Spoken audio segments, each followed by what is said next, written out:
Like and subscribe right now, or else this will be in your bed tonight. r/ask Reddit by Planet Reddit. Women of Reddit, what's something important you think men really don't understand about being a woman? Period cramps and how painful they can be. Some days I'm literally writhing on the couch from the pain and not even ibuprofen or ice can help. It can last hours and it feels like someone is constantly chewing my uterus with sharp fangs. If I say I'm staying home from work school for period cramps, I'm not being a wimp. I cannot even think through the pain. It's not every period that I get them that bad, but when I do, oh boy. I'm a lesbian and I don't think my own girlfriend understood how much pain I was in during my period because I have endometriosis. I had excision surgery last year and it really sunk in for her when the surgeon showed images of my ovary fused to my abdominal wall. Holy shit, I knew endo is bad, but literally fusing across organs is fucking insane. Mother Nature ficked you gals bad. Yes, my uterus and intestines were fused together. Had to have 3 surgeries.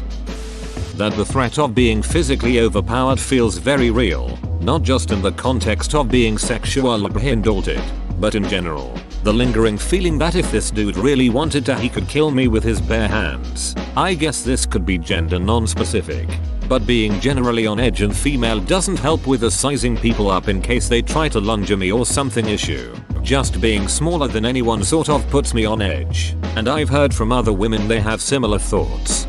I encourage every woman to try Brazilian Jiu-Jitsu. It's not a miracle pill that will make you invincible, but it's the only martial art that gives the smaller, weaker person a real shot at not just surviving a violent attack but subduing their attacker. I've been training for around 2 years and have gotten my behind kicked by women plenty of times. I've also seen a lot of beginner men with fragile egos quit because they've gotten choked out by women smaller than them. I'm a purple belt. And honestly, I can say that the fear of being overpowered is still there. If anything, it's more real now than it was before. I've been injured so many times by spazzy white belt guys who just straight up don't understand that they can easily break something with their flailing. I know that despite all my years of training, all of the sparring, all of the competitions, in my featherweight and in absolutes, a big enough dude could easily hurt me anyway. Sure, I have a much better shot now than I did before, but that fear doesn't go away, although I do enjoy crushing the occasional ego. And I'd like to encourage men to do better. The real landmine that is responding to DMs. If I ignore you, I'm a BCH. If I'm friendly, I'm leading you on.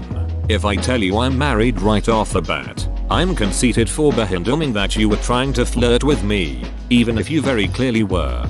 That sucks, baby. I would never do that to someone as beautiful and smart as you. See? Guys, see? That's how obvious it looks to every woman. They've consumed an entire smorgasbord of flirting by the time they're out of high school. They know what you're doing. Fucking stop it. This is so true. Wait, why are people DMing you to begin with? Is that legitimately something random redditors do? If so, that's fucking weird. It's like walking up to a stranger and trying to strike up a conversation without any prompting. Edit. Some of these responses are surreal. I knew this shit happened somewhat, but not that it was, I guess, so commonplace. That sucks and I'm sorry to hear it for anyone who has to put up with that shit. Pads don't literally attach to your V. And period pads are not the same as bladder pads. I have seen women post about their SOS making that mistake. I'm a woman and I don't know what bladder pads are. Lord help me. Just asked my husband where he thinks pads go and he confidently said the wings stick to your thighs. They really have no clue. God forbid he'd have to teach our future daughter these things. The pill isn't just to prevent pregnancy, it makes your periods more manageable. Some of us bleed heavily enough to be anemic without it. Me, I am one of those. I used to pass out from bloodless and pain every month and just thought it was normal. You should get checked for endometriosis if you haven't already. 1 out of 10 women have it. So it's stupidly common, but 1, it's a women's illness, and 2, it's connected to menstruation, meaning it's easier to tell women that's normal. Take a painkiller and suck it up. Yes and yes. I love the pill. I have such quick and pain-free periods on them, but off the pill, I often have to skip work. My period pain is so bad. How scary it is every time you go out at night alone. Whether it's walking to your car or getting gas. How expensive bras are. The first bra I've ever had that's been fully supportive was $105. My others that don't do shit are $30.60. What's with the luxury tax on tampons and pads? How are those luxuries? How are those considered luxuries? But condoms aren't. People aren't gonna stop having sex. But there is no easy way at all out of your period. Plus the ruined clothes and sheets. Oh, and I can't forget about my chronic back pain from 10% of my body weight being on my chest. r/abra that fits for you ladies that haven't seen it. Finding a good fitting bra is hard when you haven't been measured correctly. Measure yourself and see. My most expensive bra is $125. My best fitting bra was ordered from Poland. Yes, mine is from France. Victoria's Secret told me I was a 32DD, turns out I'm a 32F. Makes a lot more sense. OMG, you poor thing. That is a lot of weight to be hauling. Glad you found the right supplier. We are not all the same. We have different opinions and taste. I met a lot of men over the years that think that we are all kind of similar. Women are like this, women like that. No. For example, some women like shopping, other don't. If we tried to know each other's as persons, things would be a lot better.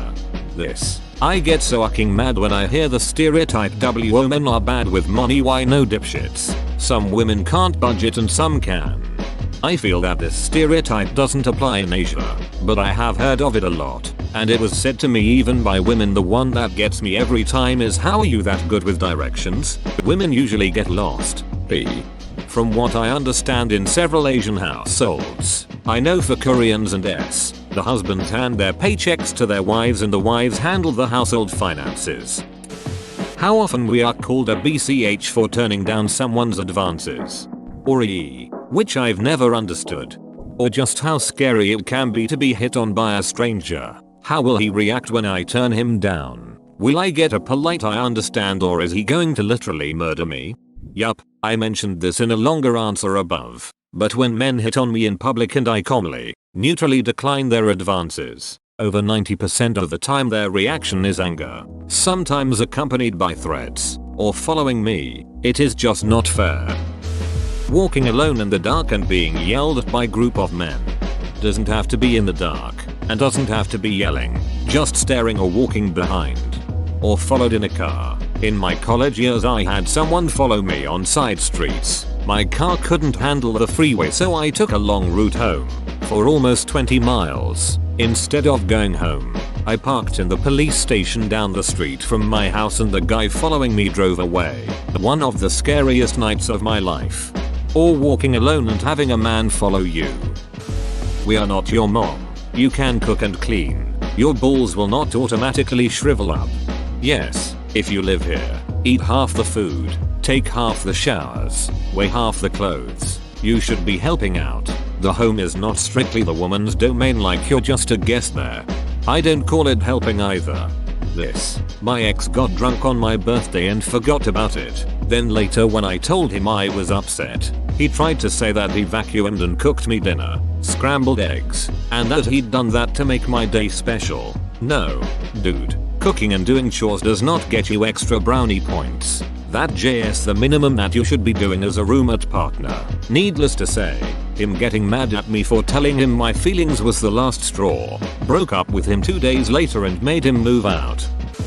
The non-stop mental energy we devote to maintaining our safety, in public, at work, in every interaction we have with a man we don't know well, and sadly sometimes also with men we do know well, in our homes, in our cars, on the internet, it doesn't ever stop. I'm not saying I'll live my life in fear. It's so ingrained that I wouldn't even personally call it a burden, but it's certainly additional mental red tape. Every single decision or circumstance needs to be evaluated, often instantaneously. Not the person you're replying to, but a 24-year-old woman who can chime in with one of the things I personally think is pretty helpful. It may not be not universal, but you probably won't offend or intimidate anyone with this. If you're introducing yourself to a woman in public, the least threatening way is to introduce yourself and then give her an out. If you're at a bar, Approach her and say, hey, I'm so and so. I think you're really cute, insert compliment of your choice here. I'll be over there for a while if you wanna talk. Basically introduce yourself. State your intention. And go away. It puts no pressure on her if she's not interested, but opens a clear opportunity if she is. If it's not a romantic sexual attraction, you can use the same formula and tailor it to whatever is appropriate. Personally, anytime a guy has introduced himself in public and left right away, giving me the option for follow-up, it feels much more comfortable than a guy who's just gonna hang around. Yeah, that's a really good idea. Hanging around is always the part I feel the most uncertain about also. I see how maybe it's not universal, but I think it's a really good way to let someone have a choice. Thanks for responding, I never thought of this before. Very smart suggestion. And not just for the security safety reasons outlined. Lifeline for all those nervous males out there without malevolent intent but who are too shy to say hello. You know who you are. Sex. Birth control specifically. A lot of girls get on birth control BC they want to have sex without getting pregnant.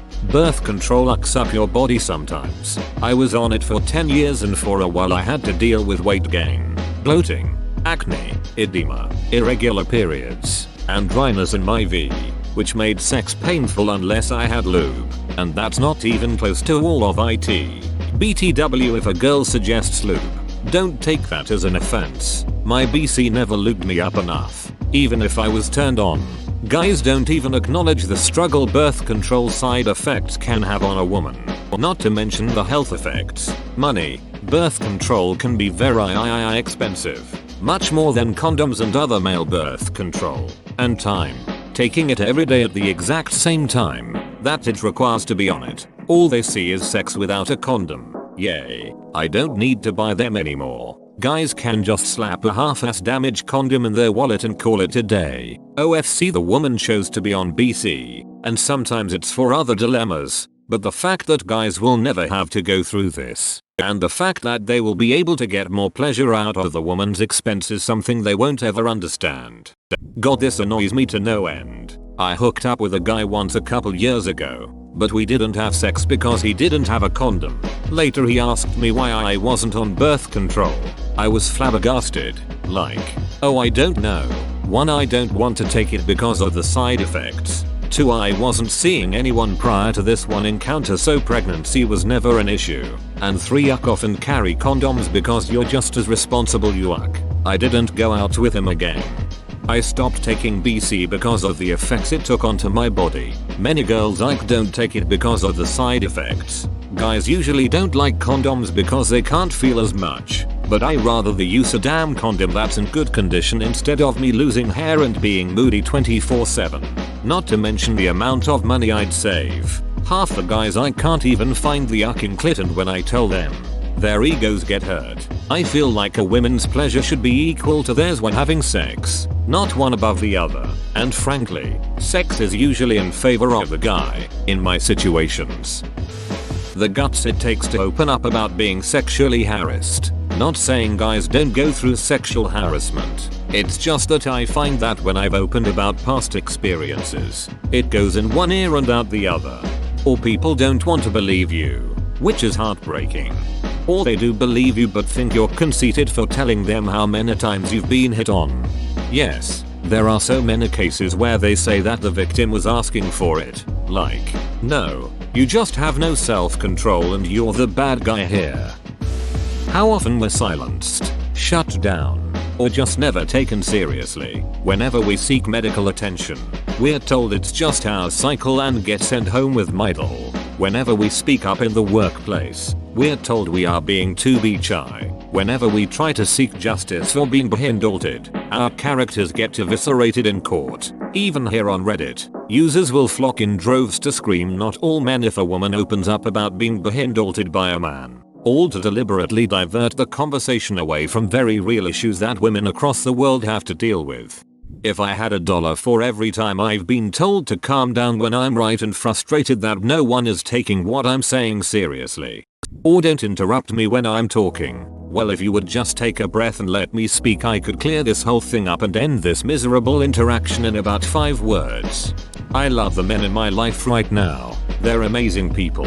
But the not taking a woman seriously thing still happens and they're completely unaware of it. Even playing games, they're overwhelmingly less likely to take my advice on a task. I can call out a way to solve a puzzle or give an answer at trivia and they almost flat out ignore the suggestion. Unless another guy calls out the exact same thing or they spend 5 minutes trying to solve it then stumble upon the same thing I said after 15 attempts. If I say yeah I said that, I sometimes get that I'm being sensitive for even saying I knew. Like, guys, WTF. If 5+ people are ignoring you when you know you have a decent suggestion, it is annoying. And acknowledging I knew doesn't make me defensive. I'm trying to let you know that even with a V, I still have a functional brain. The sexual revolution was about being allowed to openly enjoy any and all kinds of sexual activities. It was not about being required to participate in any and all kinds of sexual activities. Join our community Discord, link in description. Getting your period along with everything the hormones do to you. Oh god, the hormones are so weird. You can anticipate them coming, but you can't make them go away. Sometimes I'll just cry when I'm literally not sad at all. Like to the point I start cracking up because I'm sobbing for no reason. It's very startling to my husband, lol. I came here to say exactly this. Hormones suck. We don't always know why we're upset. If all else fails, blame the goddamned hormones. It's usually their fault anyway. Novelist Margaret Atwood writes that when she asked a male friend why men feel threatened by women, he answered, they are afraid women will laugh at them. When she asked a group of women why they feel threatened by men, they said, we're afraid of being killed. The fact that at this time half the comments here have a replies under them saying actually men experience being scared walking at night, having a thirst behind you're dumb people constantly interrupting or not listening to you. 2. Being part of the issue when we talk about our problems constantly being minimized. As soon as you bring up female genitalia mutilation in comes some guy talking about circumcision. They aren't even remotely close. This one gets to me the most. FGM is one of the most horrific things I can imagine, and when you try to explain how FGM and circumcision aren't comparable and or try to redirect the conversation back to the subject at hand, you're instantly bombarded with accusations that you don't care about this horrible practice that so many boys are subjected to without their consent. And again, the horrors of FGM are completely ignored. It's so depressing. Facts, instead of taking the time to listen and giving us a platform, they need to make the conversation about them. It's not necessarily personal when we're wary or afraid of you, it's the men before you that have shown that we need to be careful. When you're at a physical disadvantage, that fear heightens no matter the intentions of the other party. Hell yes, I have experienced this. Even other women vouching for men they know. He's fine, I know he won't hurt a fly, or I raised him, he is a decent lad. This is all fine and dandy, but why is it problem if I take reasonable precautions for my safety? How frustrating it is to have a guy explain a problem we're experiencing to another guy because we wouldn't be seen as serious if it was us. I recently had a potential date from a dating app. He asked me to come to his house, and I politely declined, saying I'm not going to a man's home for a first date, but happy to get drinks or dinner somewhere, or even just go for a walk. He responded, is that just a baseless general rule or do you have a reason for it? I responded, a few reasons. 1. It sounds like a hookup, and that is so not me. And 2. Just safety wise. You've never been a woman in the dating world, but going to someone's home who you've never met on a first date is generally a no-no. He went on a tirade saying I'm just doing the worst, and if he were a woman in the dating world he wouldn't do that, and I was being awful and short-sighted. Boy, bye. How nice of him to show you how inconsiderate and stupid he is right away. That public setting for the first date rule is not only safe and normal, but also weeds out the ES. It's kind of astounding how much of our daily lives we plan around potentially being behandled by a man. I better not wear these outfits on the subway today because the last time I did, a man kept pressing his erection up against me on the train. I better not take these streets to work because the last time I did, men working there yelled obscene things at me. I better not leave work too late because the last time I did, a man started to follow me to the subway. I better not take this Lyft Uber alone because the last time I did, the male driver made uncomfortable advances. I better not run errands after it gets too dark because the last time I did, a man strangled me in my car in the store parking lot. I better not drink too much because the last time I did, a man took advantage of me. I better not let my drink out of my sight because the last time I did, I got roofied. I better tell my sister to text me when she gets home in case something bad happens. I better carry mace on me in case something bad happens.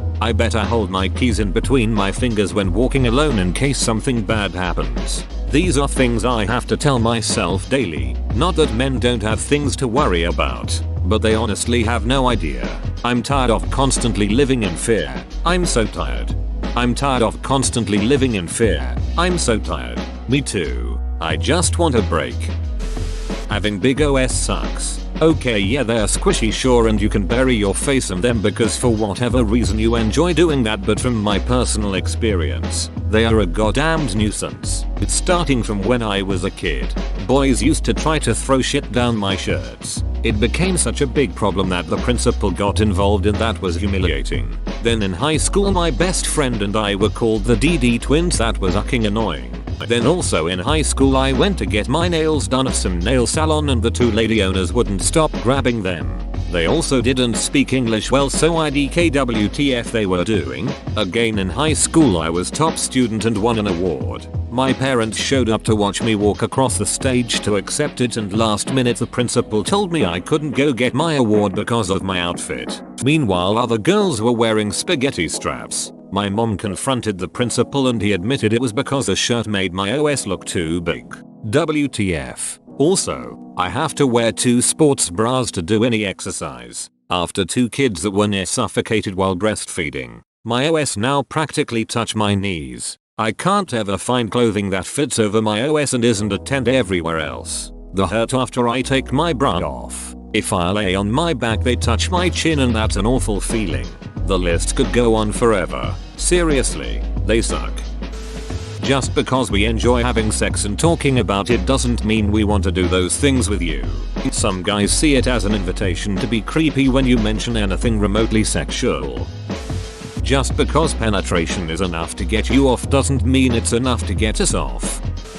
Some women have to fake an illness, such as a headache, as no isn't good enough when it comes to sex. I don't think they understand that if a woman isn't in the mood, sex can be uncomfortable and even painful. I too wish more men would take no for an answer. That women's general motivations in life are not significantly different from men's, and that women are no more of a monolith of motivational drives than men are. Basically, we're just like you in the brain, with all the complexity that involves.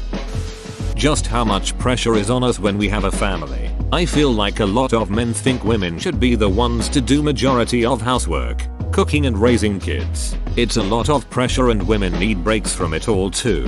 Edit spelling.